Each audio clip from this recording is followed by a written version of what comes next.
video we are discussing about introduction to Visual Studio and their interface। जैसा कि आप जानते हैं ASP.NET के द्वारा हम एक वेब एप्लीकेशन या वेबसाइट क्रिएट करते हैं। तो ये वेबसाइट हम कहाँ रहकर क्रिएट करते हैं? माइक्रोसॉफ्ट विंडोज ऑपरेटिंग सिस्टम में रहकर। तो माइक्रोसॉफ्ट विंडोज ऑपरेटिंग सिस्टम में रहकर हमें क्या क्रिएट करना है? एक वेब एप्लीकेशन या वेबसाइट क्रिएट करनी है। तो उसके लिए हम विजुअल स्टूडियो नाम का एक एप्लीकेशन यूज करते हैं। कौन सा एप्लीकेशन यूज करते हैं? Microsoft visual studio. Microsoft visual studio एक ऐसा एप्लीकेशन है जो हमें वेबसाइट या वेब एप्लीकेशन डेवलप करने के लिए एक ऐसा प्लेटफॉर्म प्रोवाइड करता है जिसकी हेल्प से हम कोई भी वेब एप्लीकेशन या वेबसाइट बहुत ही आसान तरीके से, अच्छी तरीके से क्रिएट कर सकते हैं। तो कोई भी एप्लीकेशन या फिर वेबसाइट क्रिएट करने के लिए हमें क्या करना होगा? Of course Microsoft visual studio के बारे में हमें जानना होगा, तभी हम जाके कोई एक वेबसाइट या वेब एप्लीकेशन डेवलप कर पाएंगे। तो चलिए आप क्या करते हैं, हम विजुअल स्टूडियो को ओपन करते हैं। ओपन करने के लिए आपको क्या करना होगा? ऑफ कोर्स स्टार्ट बटन पे जाना होगा।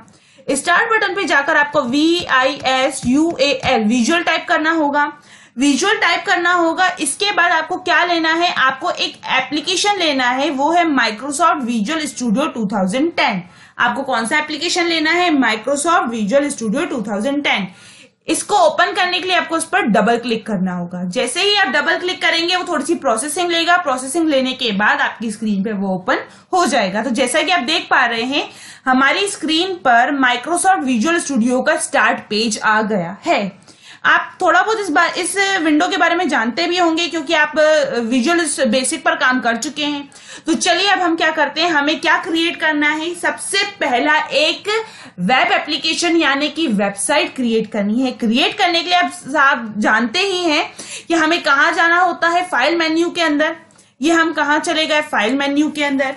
फाइल मेन्यू के अंदर जाने के बाद ऑफकोर्स हमें जाना होगा न्यू के बाद हमें जाना होगा वेबसाइट। जैसा कि आप जानते हैं ASP.NET का यूज करके हम क्या क्रिएट करते हैं? कोई भी वेब एप्लीकेशन या फिर वेबसाइट क्रिएट करते हैं। तो वेबसाइट पर हम जैसे ही क्लिक करेंगे थोड़ी सी प्रोसेसिंग लेने के बाद वो हमसे कुछ जानकारी मांगेगा।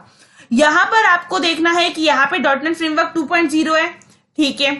यहाँ पर आपको आकर देखना है, आपको यहाँ पर अपनी वेबसाइट का नाम देना है और लोकेशन देनी है। आप जो चाहें वो नाम दे सकते हैं और आप जो चाहें वो लोकेशन दे सकते हैं। अगर आप लोकेशन बदलना चाहते हैं तो इस ब्राउज बटन पे क्लिक करके आप वो लोकेशन भी बदल सकते हैं।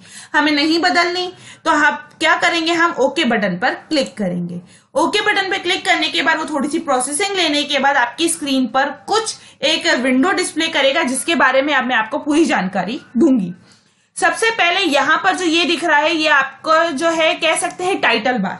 ये कौन सी बार है? ये एक टाइटल बार है जहां पर आपकी वेबसाइट का टाइटल शो होगा। इसके बाद जो दूसरे नंबर पे ये जो शो हो रही है वो है मेन्यू बार, जो हमें अलग अलग तरीके के बहुत सारे मेन्यूज प्रोवाइड कर रही है। इन मेन्यूज की हेल्प से हम क्या करते हैं? कोई भी वेब एप्लीकेशन क्रिएट करते हैं। इसके बाद यहाँ पर जो नीचे छोटे छोटे से आइकन्स दिख रहे हैं तो ये कहलाती है स्टैंडर्ड टूल बार यानी कि रिबन, जैसा कि MS वर्ड और एक्सेल में होता था। इसके बाद आपकी स्क्रीन के लेफ्ट हैंड साइड में यहां पर आपको एक टूल बॉक्स दिख रहा है टूल बॉक्स। तो ये कहलाता है टूल बॉक्स, जो कि हमें कोई भी वेब एप्लीकेशन डेवलप करने के लिए मोस्ट इंपॉर्टेंट पार्ट होता है। और ये टूल बॉक्स हमें वेब एप्लीकेशन डेवलप करने के लिए बहुत सारे अलग अलग तरीके के टूल्स देता है। मैं आपकी जानकारी के लिए आपको बता दूं, जो ASP.NET कंट्रोल्स हैं, मतलब जो टूल्स हैं वो टोटल 8 भागों में डिवाइडेड है। मतलब the tools are divided into 8 different parts, जिनके बारे में अभी मैं थोड़ा बहुत आपको डिस्क्रिप्शन बता दूंगी। अब इसके बाद यहाँ पर जो यहाँ पे दिख रहा है आपको कोड दिख रहा होगा।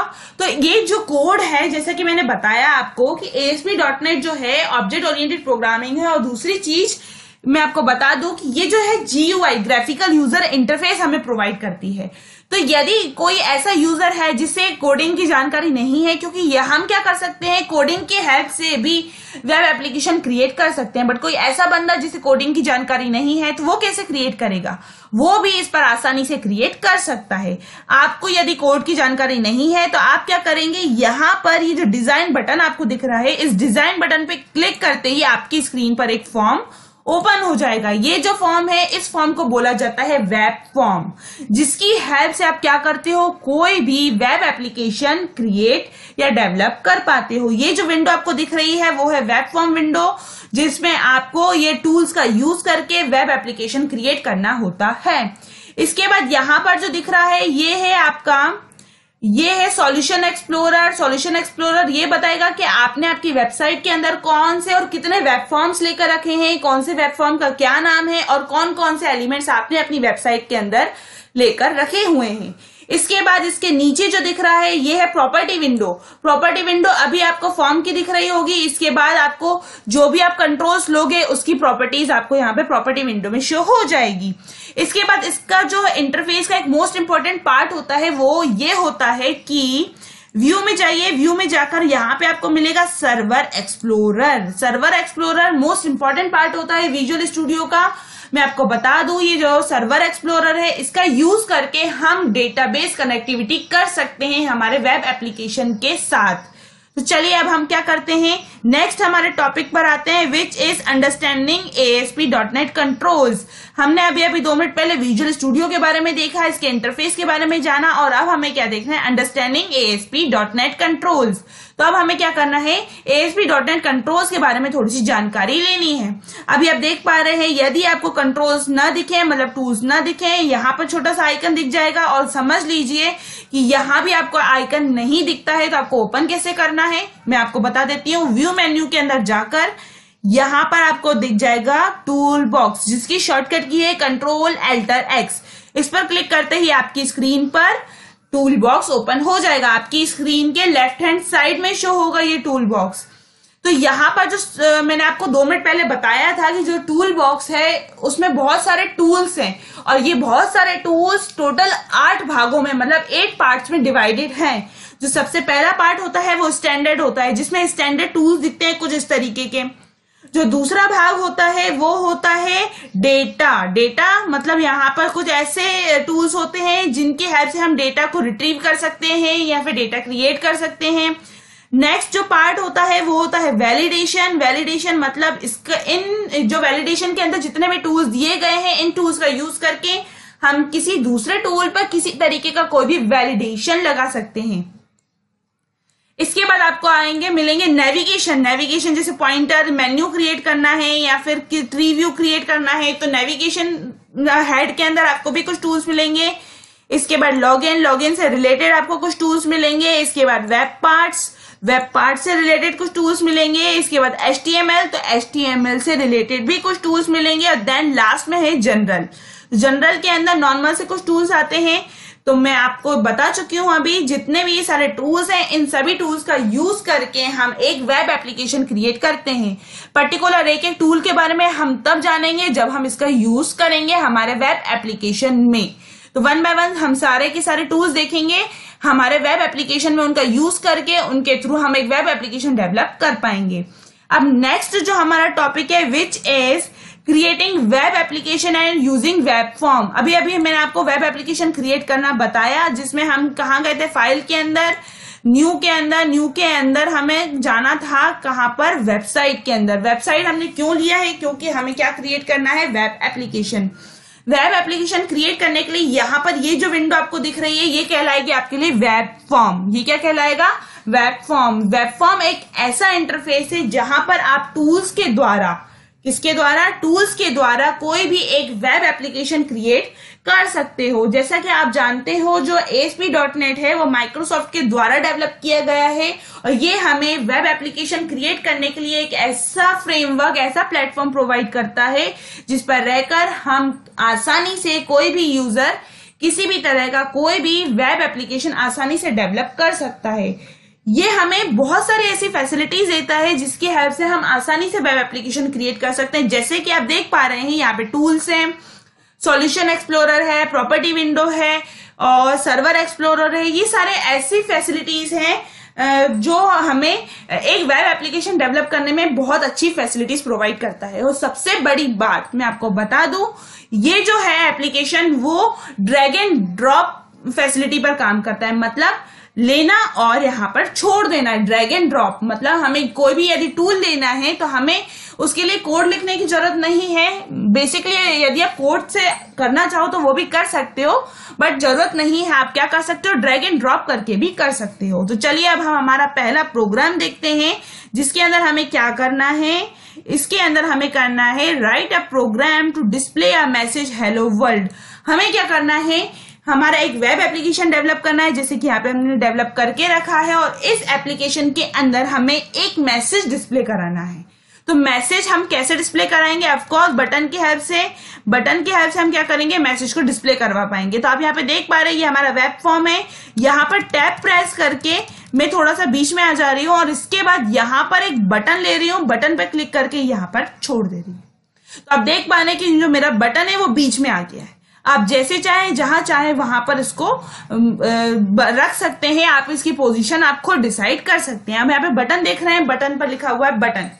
अब मैं चाहती हूं कि इस बटन पर बटन ना लिखा हुआ है, क्या लिखा हुआ है, क्लिक मी। तो ये काम करने के लिए मुझे इस पर राइट क्लिक करना होगा। राइट क्लिक करके मुझे कहाँ जाना होगा, प्रॉपर्टीज में, जहां पर प्रॉपर्टी विंडो ओपन हो जाएगी आपके स्क्रीन के राइट हैंड साइड में।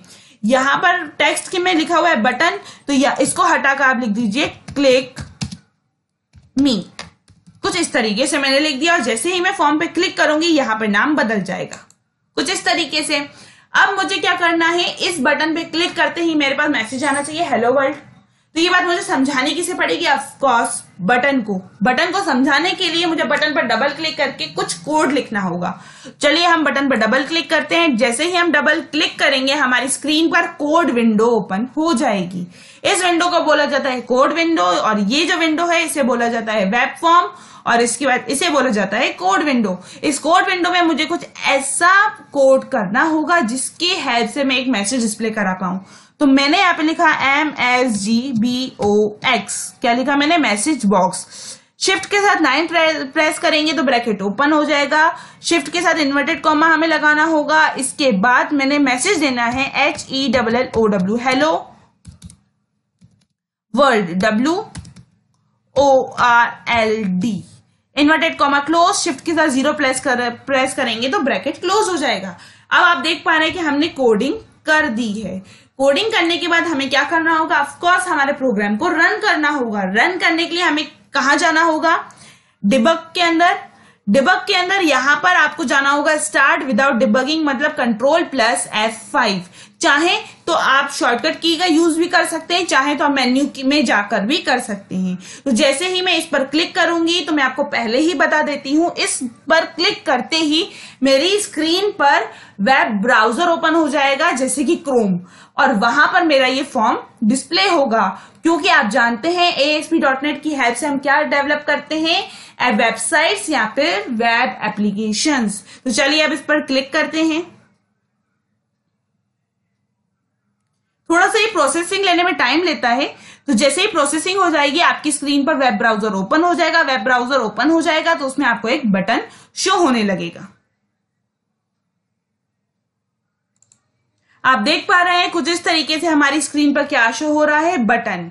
अब जैसे ही हम बटन पर क्लिक करेंगे हमारी स्क्रीन पर एक मैसेज आ जाएगा। वो क्या मैसेज होगा, हेलो वर्ल्ड। तो चलिए मैं इस बटन पे क्लिक करती हूँ। क्लिक करने के बाद ये थोड़ी सी और प्रोसेसिंग लेगा। जब तक ये प्रोसेसिंग लेता है इसके बाद ही आपको आउटपुट डिस्प्ले करेगा। तो डायरेक्टली यदि आपको आउटपुट डिस्प्ले करना है तो इस बटन पर क्लिक कर दीजिए। अब देखिए आपकी स्क्रीन पर आपको क्या दिख रहा होगा, एक मैसेज। कौन सा मैसेज, जो हमने वहां पर कोड में लिखा था। इस मैसेज में हमने क्या लिखा था, हेलो वर्ल्ड। तो वही मैसेज हमारी स्क्रीन पर डिस्प्ले हो रहा है। तो इस तरीके से क्रिएट की जाती है क्या, एक वेब एप्लीकेशन, जो कि जाकर किसी वेब ब्राउजर पर ओपन होती है। आपने देखा हम कहाँ थे, हमारे विजुअल स्टूडियो पर, और ये जो है ये यहाँ से हटकर हम कहाँ आ गए, हमारे ब्राउजर पर, क्रोम पर, जहां पर हमें एक बटन दिख रहा है। बटन के थ्रू हमने क्या डिस्प्ले कराया, एक मैसेज। इसी तरीके से वन बाय वन हम सभी वेब एप्लीकेशंस डेवलप करना सीखेंगे।